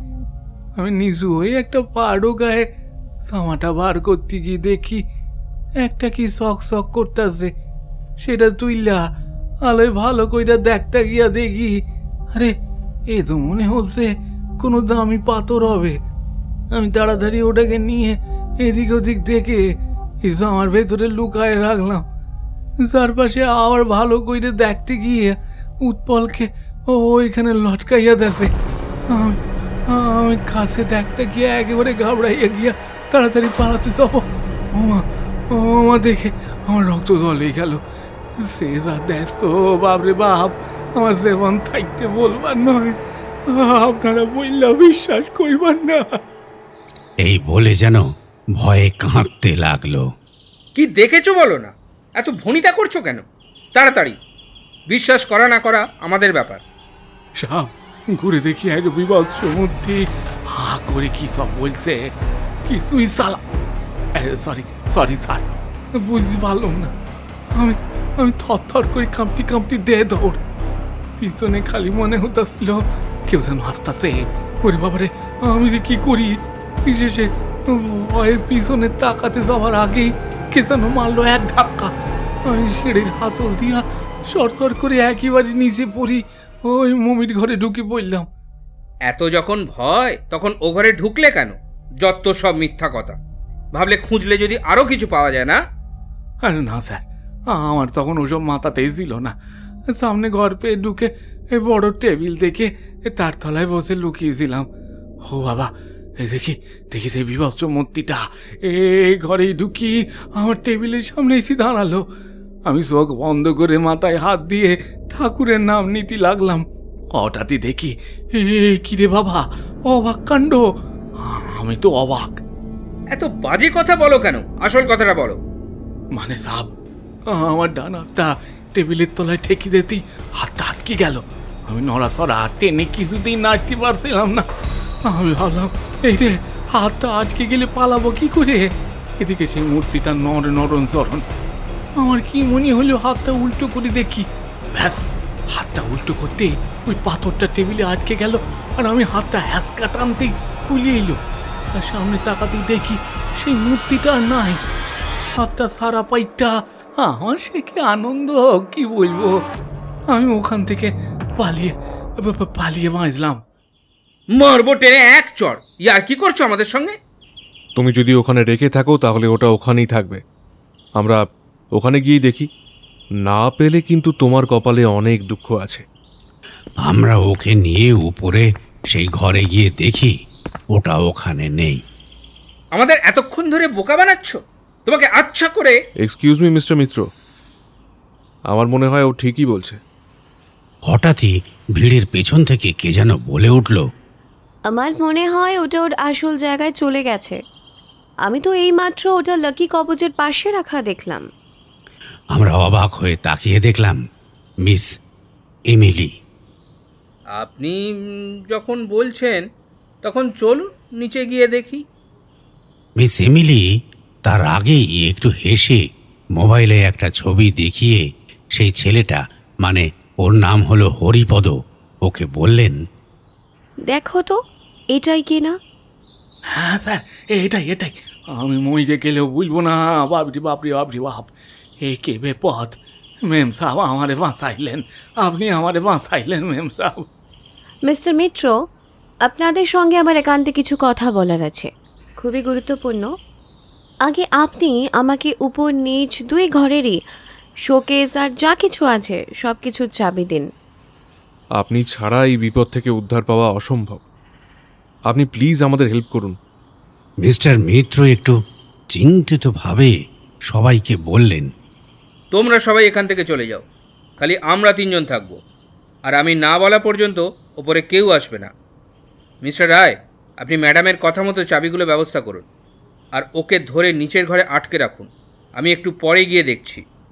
স্যার, স্যার আমার ছোট্ট মেয়ে আর বউটিকে কিছু করবার না, আমারে যা শাস্তি দেবার দেন স্যার। শুনুন, আমার কিন্তু মনে হয় ও পুরোই সত্যি কথা বলছে, আর আমার ওকে কাজে লাগবে। ওকে ছাড়া কিন্তু কোনো মতেই আমার কাজ সম্পূর্ণ হবে না, আর ওকে কিন্তু এখানে আমাদের সঙ্গে থাকতে হবে। ওকে আমাদের সঙ্গে রাখলে তো সবাইকেই রাখা যায়। শুনুন, যদি আমাকে দিয়ে কাজ করাতে হয় তবে আমার কথা মতোই কাজটা করতে হবে। Now it's your choice. এই বলে উনি মাথা নিচু করে উল্টো দিকে ঘুরে তাকালেন। আমি মিস্টার মিত্রকে বললাম, স্যার আমি কিন্তু ওনার সাথে একমত। ব্যাপারটার গুরুত্বটা আপনি নিশ্চয়ই বুঝতে পারছেন। এটা কিন্তু পুলিশ ফোর্সের কাজ নয়, সুতরাং মিস্টার মিত্র আমার দিকে তাকাতেই আমি চোখের ইশারা করলাম। উনি তারপর সবাইকে বললেন, এই ওনার কথা মতো সবাই কাজ করুন। আমরা কয়েকজন ছাড়া বাকি সবাই চলে যেতেই মিস এমিলিকে আমি আজকে দুপুরের স্বপ্নের কথাটা বললাম। উনি খুবই মন দিয়ে সব শুনলেন। এটা একটা জাস্ট স্বপ্ন। তুমি সিবিআইয়ের লোক হয়ে এত ভীতু, কুসংস্কারগ্রস্ত, ভাবাই যায় না। এক্সকিউজ মি, আপনার এই পুলিশি অভিজ্ঞতা দিয়ে এতদিনে কি করতে পেরেছেন? সুতরাং কোনো জিনিসকে না এইভাবে আপনি তাচ্ছিল্য করবেন না। ব্যাপারটা অত্যন্ত সিরিয়াস। খুব তাড়াতাড়ি আমরা যদি কিছু করতে না পারি তাহলে আরও লাশ পড়তে পারে, এটা কিন্তু আপনি মনে রাখবেন। এই বলে তিনি মিস্টার রায়ের দিকে তাকিয়ে বললেন, নিচের চাবিগুলো রেডি হয়ে গেছে তো? চলুন আমরা সবাই নিচে যাই। মনে রাখবেন সময় কিন্তু খুব কম, তাই যা করার আমাদের কিন্তু খুব তাড়াতাড়ি করতে হবে। মিস্টার পাল মাথা নেড়ে নিচে যাবার জন্যে বললেন। মিস এমিলি সেই ছেলেটাকে কাছে ডেকে জিজ্ঞাসা করলেন, কি নাম তোমার? আগে আগে হরিপদ দাস, ডাক নাম সমর। বলুন কি করতে হবে? আপনি আজকে আমার যা উপকার করলেন। মিস এমিলি ওকে থামিয়ে নিচে নামতে নামতে কানে কানে কিছু কথা বললেন। মিস্টার মিত্রের একটু মুখটা বিরক্তিতে বেঁকিয়ে আমার দিকে তাকাতেই আমি তাকে বললাম, স্যার আমি নিজের চোখে যা ভয়াবহ দৃশ্য দেখেছি তাতে আমার মনে হয় ওনার মতো এই ব্যাপারে বিচক্ষণ আর কেউ নেই। আর আপনার উপরে এখন মিডিয়ার চাপও আছে। যত দেরি হবে বা গোলমাল বাড়বে ততই কিন্তু আপনার প্রেশার ক্রমশ বাড়বে। তাই বলছি আপনি দয়া করে ওনাকে যথাসম্ভব হেল্প করুন। মিস্টার মিত্র মাথা নেড়ে আমার কথাটা অ্যাডমিট করলেন। আমরা সবাই সিঁড়ি দিয়ে নামছিলাম, আর ঠিক তখনই সশব্দে উপরের দরজাটা বন্ধ হয়ে গেল। হঠাৎই এই আওয়াজে আমরা সবাই চমকে উঠেছিলাম। ব্যাপারটা দেখে বলাই বাহুল্য আমরা সবাই বেশ ভয়ই পেয়ে গিয়েছিলাম। মিস্টার মিত্রের মতো লোকও দেখলাম কেঁপে উঠলেন, তবে নিজেকে সামলে নিলেন। মিস্টার রায় নিচে দাঁড়িয়েছিলেন। আমরা নিচে নামার পর মিস এমিলি ঘরে ঢুকে সেই শোকেসের সামনে গিয়ে ওটাকে খুলতে বললেন। আমরা অবাক হয়ে দেখলাম কি সুন্দর একটা নীলকান্ত মণি। মিস্টার রায় ওটা বার করতে গেলে মিস এমিলি বললেন, মিস্টার রায়, আপনি নয়, ওটা আপনার পক্ষে বিপজ্জনক। মিস্টার রায় ভয় পেয়ে পিছিয়ে এলেন। আমি কিছু বলতে গেলে উনি ইশারায় থামতে বলে সবাইকে অবাক করে সমরকে ডেকে ইশারায় ওটা বার করতে বললেন। সে একটু ভয়ে ভয়ে সবার দিকে তাকাতেই তিনি ওর কাঁধে হাত রেখে ওকে ধরে এগিয়ে নিয়ে গেলেন। সে কাঁপা কাঁপা হাতে ওটা বার করে সবাইকে দেখালো। কি সুন্দর আর এত বড় কোনো মণি আমি তার আগে দেখিনি। সবাই অবাক হয়ে তাকিয়ে রইল। শোনো, বাঁ হাতে সাবধানে ওই লাকি কবচটা সবাই বের করবে, তবে খুব সাবধান। হাত থেকে যেন ওটা পড়ে না যায়, তাহলেই কিন্তু সর্বনাশ। সে খুবই সাবধানে ওটা বার করলো। মিস এমিলি তারপর সবার দিকে তাকিয়ে বললেন, ওকে সামনে রেখেই আমরা সবাই মমির ঘরে যাব। তারপর ওনার কথা মতো আমরা সবাই উপরের ঘরে গেলাম। ঘরে ঢুকতেই দেখলাম হঠাৎই একটা প্রচণ্ড ঝোড়ো হাওয়া আমাদের সঙ্গে ঘরে ঢুকে পড়ল এবং চারপাশে এর প্রভাব চালাতে লাগলো। আমার শরীরে একটা অস্বস্তি অনুভব করলাম। সবারই এই অনুভূতিটা হয়েছে দেখলাম। মিস এমিলি আমাদের ইশারায় শান্ত থাকতে বলে এগিয়ে গিয়ে দেখি সমরকে ধরে দাঁড়িয়ে ওর কানে কানে কী সব যেন বললেন। সে ভয়ে ভয়ে তার দিকে তাকালে তিনি ইশারায় তাকে ভয় না পেয়ে সাহস জোগালেন। তারপর সামনে একটা টেবিলের কাছে দাঁড়াতে বললেন। কিছুক্ষণ পরে এই ঝড় থেমে গেল। তিনি ওর কানে কানে কিছু বললেন, তারপর আমাদের দিকে তাকিয়ে বললেন, ঘটনাটা খুবই সাংঘাতিক, তাই এর রেমেডিও কঠিন। এই সময় একটু আগে যে ঘটনা ঘটল তার থেকে অনেক ভয়ঙ্কর কিছু ঘটতে চলেছে। তাই সবাইকে বলছি, যাই এই ঘরে ঘটুক না কেন, কেউ কিন্তু ঘর ছেড়ে বেরোবেন না। আর যাদের সেই সাহস নেই তারা এখনই এখান থেকে চলে যান, কারণ এখানে থাকলে দুর্ঘটনাও ঘটতে পারে। আমি সবাইকে 5 মিনিট সময় দিলাম, কারণ এরপরে আমাদের কাজটা করার সময় চলে যাবে।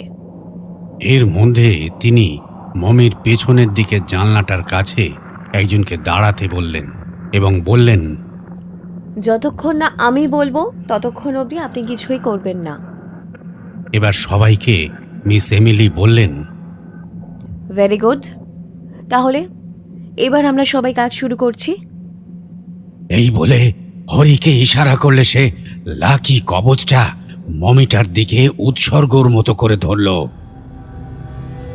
সঙ্গে সঙ্গে দরজাটা দড়াম করে বন্ধ হয়ে গেল। এত জোর আওয়াজে তার হাত থেকে ওটা পড়ে যাচ্ছিল, কিন্তু শেষ মুহূর্তে সে সামলে নিল। আমরা সবাই খুব ভয় পেয়ে গিয়েছিলাম, কারণ তার সামান্য ভুলই আমাদের জন্য মারাত্মক হতে পারে। হরি, এতগুলো লোকের লাইফ এন্ড ডেথ তোমার উপরেই নির্ভরশীল, তাই পরমেশ্বরকে স্মরণ করে দৃঢ়তার সঙ্গে কাজটা করো। নাও, এবার শুরু করো। এই বলে তিনি একটা পুরনো পুঁথি বার করে অজানা ভাষায় মন্ত্রোচ্চারণ করতে থাকলেন। হঠাৎ সমর দেখলাম তার ডান হাত নামিয়ে এনে বাঁ হাতে সেই মণিটাকে ওর ঠিক মধ্যিখানে রাখল। তারপর সেই কবচটাকে আবার ও মমিটার সামনে রেখে উৎসর্গের মতো করে ধরল। তীব্র স্বরে মিস এমিলি মন্ত্রোচ্চারণ করতে থাকলেন। আবারও ঘরের মধ্যে যেন ঝড়ের মতো তীব্র হাওয়া বইতে লাগলো। মিস এমিলি আস্তে করে সমরকে কি যেন বলল। সে চোখ বন্ধ করে বিড়বিড় করে কি সব বলতে লাগলো। এবার ঝড়ের দাপট মাত্রাতিরিক্ত হয়ে গেল। চোখ কচলে দেখলাম মমির টেবিলের ঢাকনা উড়ে গেল আর টেবিলের উপর মমিটা উঠে বসল। তার মুখের উপর থেকে মুখোশটা সে খুলে ফেলে দিল। তার বিভৎস করটি বেরিয়ে এলো।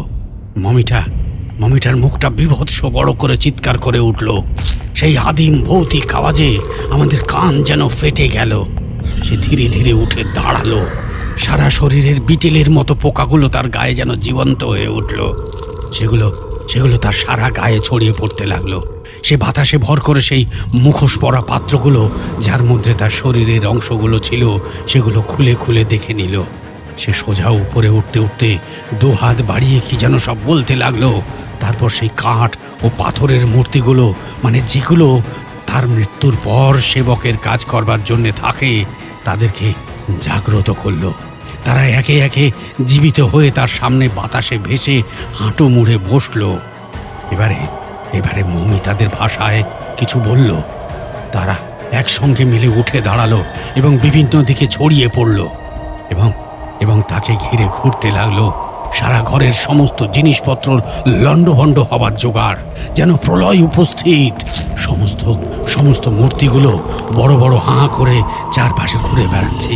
এমন ভয়াবহ অবস্থা দেখে আমি আর থাকতে না পেরে মিস এমিলিকে বললাম, ম্যাম প্লিজ কিছু একটা করুন, এ তো আয়ত্তের বাইরে চলে যাচ্ছে। আমরা সেই ঝড়ের দাপটে দাঁড়িয়ে থাকতে পারছিলাম না। যে যার সামনে টেবিল চেয়ার ধরে কেউ মাটিতে বসে পড়ে, আবার কেউ বা শোকেসের আড়ালে লুকিয়ে পড়লাম। মিস্টার মিত্র মাটিতে পড়ে গেলেন। আমি তাকে ধরে কোনো রকমে ঘরের একটা কোনায় গিয়ে বসে পড়লাম। আমার বুকের ভেতরের বস্তুটা যেন উপরে হাড় মাংসের আবরণ ভেদ করে বেরিয়ে আসতে চাইছিল। মনে মনে নিজেকে ধিক্কার জানাতে লাগলাম এরকম ভয় পাওয়ার জন্যে। হঠাৎই দেখি মিস এমিলি হামাগুড়ি দিয়ে কোথায় যেন এগোচ্ছেন। ভালো করে তাকাতে না পারলেও দেখলাম সমরকে কিন্তু কেউ স্পর্শ করতে পারছে না। হঠাৎই প্রচণ্ড একটা আওয়াজ শুনে দেখি একজন সিকিউরিটি উঠে পালাতে গিয়ে ওই মূর্তির সঙ্গে ধাক্কা খেয়ে দেয়ালে ছিটকে পড়ল। মাথাটা দেয়ালে ধাক্কা লেগে রক্ত বেরোতে লাগলো। সে অচৈতন্য হয়ে পড়ল। হঠাৎই প্রচণ্ড একটা কান ফাটা আওয়াজে চারপাশে কাঁচের কয়েকটি শোকেসের কাঁচগুলো পর্যন্ত ভেঙে গেল। আমরা সবাই কানে হাত দিয়ে যে যেখানে আছে বসে থাকলাম। হঠাৎই দেখি ঘরের সেই ঝোড়ো হাওয়া থেমে গেছে। মিস এমিলির উচ্চ কণ্ঠে মন্ত্রোচ্চারণ শুনতে পেলাম। আমি তাকিয়ে দেখি মিস এমিলি জানালার সামনে দাঁড়িয়ে মন্ত্রোচ্চারণ করছেন, আর পূর্ণিমার চাঁদের আলো জানলা দিয়ে এসে ওই লাকি কবজের উপরে এসে পড়ে ওঠা শূন্যে ভাসতে ভাসতে ওই মমির চারপাশে ঘুরছে। সেই বীভৎস পুতুলগুলো আবারও আগের মতোই রূপ ধারণ করে শূন্যে চুপ করে মমিটাকে ঘিরে দাঁড়িয়ে আছে। মিস এমিলি এবার বলতে লাগলেন, হে দেবতা ওসিরিস, আপনি জাগ্রত হন। আপনি মৃত্যুর দেবতা। আপনি একে ক্ষমা করুন। এ সারা জীবনে যা অপরাধ করেছে তা আপনি কৃপা করে ক্ষমা করুন। আপনি ও অ্যানুবিস দুজনেই একের কৃতকর্মের জন্য ক্ষমা করুন। হে অ্যানুবিস, আপনি তো মৃত্যুর পর আত্মাকে পরপারে নিয়ে যান। আপনার বিচারে অপরাধী আত্মার হৃৎপিণ্ড আপনি ভক্ষণ করার জন্য দীর্ঘদিন এই শাস্তি পেয়েছে। এইবার আপনি আপনার এই দেহটাকে পরপারে সঠিক রাস্তায় নিয়ে যান। এই জীবনে যথেষ্ট শাস্তি পেয়েছে। এর পাপের ফল সে এতদিন মুক্তি না পেয়ে নরকের যন্ত্রণা ভোগ করেছে। একে আমি পবিত্র হাথরের পুঁথি পাঠ করে নরকের থেকে উদ্ধারের জন্য আপনাদের কাছে বারবার প্রার্থনা করছি। আপনারা প্রসন্ন হন, ওকে মুক্তি দিন। এই কথা বলার সঙ্গে সঙ্গে চারপাশ আবার একবার প্রচণ্ড শব্দে কেঁপে উঠল। চারপাশে যেন ভূমিকম্প হচ্ছে। আমরা সবাই এতক্ষণে উঠে দাঁড়িয়েছিলাম। মমিটাকে দেখলাম শূন্যে ভাসমান হয়ে সেই টেবিলের উপর শুয়ে পড়ল। মূর্তিগুলো চারপাশে প্রচণ্ড বেগে ঘুরতে লাগলো। হঠাৎই একটা বীভৎস আওয়াজ নিচে থেকে উপরে আসতে লাগলো। আমাদের চারপাশ প্রচণ্ড বেগে কাঁপতে লাগলো। মিস এমিলি আরও তীব্র স্বরে চিৎকার করে আহ্বান করতে লাগলেন, হে অ্যানুবিস, মৃত্যুর পরবর্তী জীবনের নিয়ন্ত্রক দেবতা, আপনি জাগ্রত হন। আপনি পরম করুণাময়। আপনি আমাদের প্রার্থনায় দয়া করে প্রসন্ন হন। হে দেবতা অ্যানুবিস, আপনি আসুন, একে কৃপা করুন। চারপাশে আবার যেন প্রলয়কাণ্ড চলতে লাগলো। আবারও প্রচণ্ড ঝড়ের তাণ্ডবে আমরা মাটিতে পড়ে গেলাম। মিস এমিলির গলা সেই ঝড়ের দাপটের মাঝেও শোনা যেতে লাগলো। সেই লাকি কবজ মমিটার উপরে তার বিভিন্ন রঙের জ্যোতিতে সারা ঘর ভরিয়ে দিতে লাগলো। এমন সময় ঘরের দরজাটাও খুলে গেল, আর সঙ্গে সঙ্গে প্রচণ্ড ধুলো আর বালির স্রোত এসে মমিটার চারপাশ ঢেকে দিল। কিছুই আমরা দেখতে পাচ্ছিলাম না। একটা বিভৎস সুনামির মতো চারপাশে ঘটে যেতে লাগলো। আমার শরীরটা একবার উপরে উঠে গেল। তারপর দেখলাম আমি পড়ে যাচ্ছি, কিন্তু কোনোভাবেই আমি নিজেকে নিয়ন্ত্রণে রাখতে পারছি না। আমার শরীরটা ধীরে ধীরে অবশ হয়ে গেল।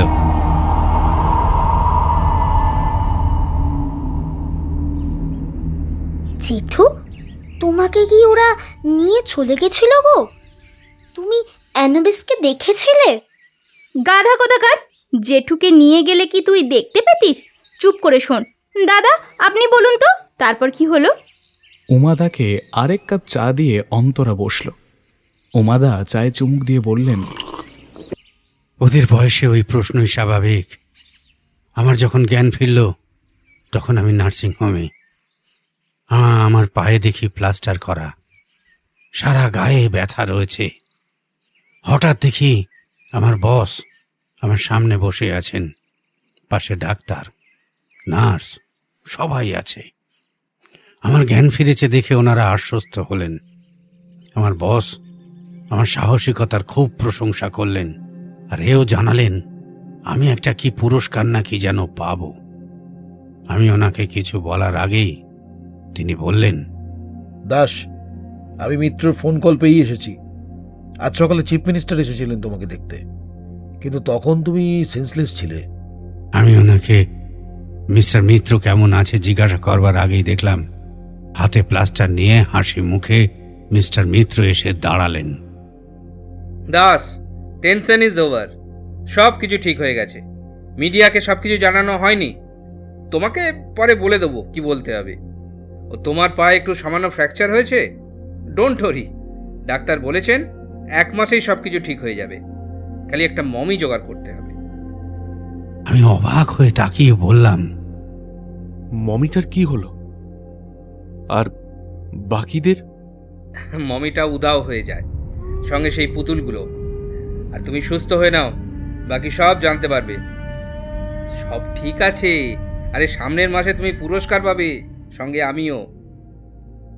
আহা করে হাসতে হাসতে দুজনেই আমাকে বিদায় জানিয়ে চলে গেলেন।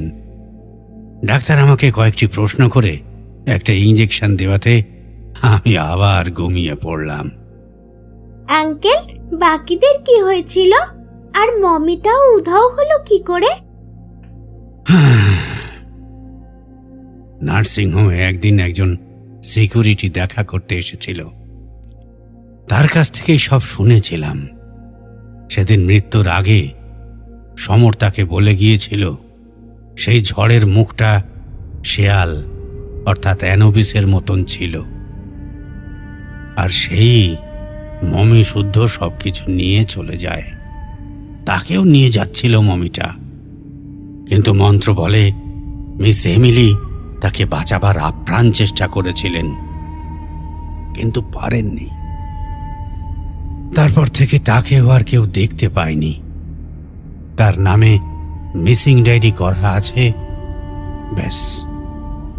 উপরের হস্তক্ষেপে সবই চাপা পড়ে যায়। দাদা পুরস্কারটা পেয়েছিলেন? হ্যাঁ বৌমা, না নিলে চাকরির ক্ষতি হতো, তাই বাধ্য হয়েই। জেঠু, আর ওখানে গিয়েছিলে? না, তবে মিস এমিলির বাড়িতে গিয়েছিলাম। ওর পরিচারিকা ওখানে থাকতো। আমি যেতেই সে আমাকে বসতে বলেছিল। সাব, ম্যাডাম বলেছিলেন আমার যদি কিছু হয়ে যায় তবে যে এখানে আসবে তাকে এই ডায়েরিটা দিতে। সাব, আমি চা নিয়ে আসছি। সে চলে গেলে আমি ডায়েরিটা হাতে নিয়ে দেখি অনেক কিছুই হায়ারোগ্লিফিক্সে লেখা। আমি পাতা উল্টাতে উল্টাতে একটা জায়গায় দেখি ইংরেজিতে লেখা আছে, দুষ্ট আত্মাকে জোর করে অর্থাৎ এক্সারসিজম করে মুক্তি দিতে গেলে অ্যানুবিসকে এমন কোনো লিভিং আত্মাকে বলি দিতে হয় যার হাড়টা শুদ্ধ হবে। তবে কি হরিকে উনিই বলে দিয়েছিলেন? তবে কেন উনি বাঁচানোর চেষ্টা করেছিলেন? হতে পারে শেষ মুহূর্তে তার অনুশোচনা হয়েছিল, তাই তিনি নিজেকেই স্যাক্রিফাইস করলেন। কিন্তু ততক্ষণে হরিও ভয়ঙ্কর ইনজিওর্ড হয়ে গিয়েছিল। এ কথা তখন আমারও মনে হয়েছিল। এটা আমার কাছেও আজও ক্লিয়ার নয়। দাদা একদিন আমাদের সেই মেডেলটা দেখাবেন? সেটা তো আর আমার কাছে নেই। আচ্ছা সেটার কি হলো? ওটা যার প্রাপ্য ছিল তার কাছেই, মানে তার বাড়িতেই রেখে এসেছিলাম। ও বুঝতে পেরেছি, মিস এমিলির বাড়িতে তো। উমাদা আদর করে তার পিঠে চাপড় দিলেন।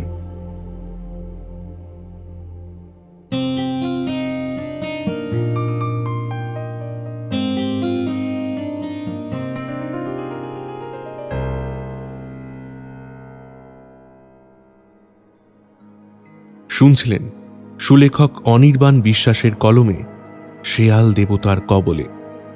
আজকের গল্পের সূত্রধার ও গল্প পাঠে আমি দেবাঞ্জন। কথকের ভূমিকায় সৌমিক, উমাদা বৃদ্ধ বয়স আস্তিক, উমাদার যুবক বয়সের ভূমিকায় আমি দেবাঞ্জন, পিকলুর চরিত্রে সৃজন, বিমলের চরিত্রে আকাশ, মলির চরিত্রে পৌতুষা, অন্তরার চরিত্রে মৌমিতা, সিবিআই হেড RNM অভিষেক, মিস্টার মিত্র দীপঙ্কর, মিস্টার রায়ের চরিত্রে নীল, মিস এমিলির চরিত্রে তানিশা, জনৈক সিকিউরিটির চরিত্রে ফিদা, উমাদার মায়ের ভূমিকায় দেবযানী, মিস এমিলির পরিচারিকা সঞ্চালী, ডাক্তারবাবুর চরিত্রে সৌরভ রায়। সমবেত কণ্ঠে রয়েছে সৌমিক, মৌমিতা, বর্ণালী, পৌতুষা এবং আকাশ। তৃষ্ণার চরিত্রে বর্ণালী, সিকিউরিটির চরিত্রে সৌরদীপ, হরির ভূমিকায় অতনু। গল্পের শব্দ সংযোজন ও আবহ তরঙ্গ প্রোডাকশন, নাট্যরূপ ফিদা, প্রচ্ছদ মিনিম্যালি, মোশন গ্রাফিক্স উষ্ণিস। সমগ্র পর্ব পরিচালনায় টিম অন্ধকারের ডায়েরি। আমাদের আজকের গল্পটি ভালো লাগলে একটি লাইক করবেন ও যারা এই ধরনের গল্প শুনতে ভালোবাসেন তাদের সাথে শেয়ার করবেন। আর হ্যাঁ, চ্যানেলে নতুন হলে চ্যানেলটি সাবস্ক্রাইব করতে ভুলবেন না কিন্তু। সাবস্ক্রাইব করে বেল আইকনটি ক্লিক করে দিন, তাহলে সব গল্পের নোটিফিকেশন সবার আগে আপনার কাছে এসে পৌঁছবে। ফিরছি পরের গল্প নিয়ে আগামী শনিবার ঠিক দুপুর 12:30টায়। আপনারা শুনতে থাকুন অন্ধকারের ডায়েরি। ভয় যেখানে বাস্তব, অন্ধকার সেখানে গভীর।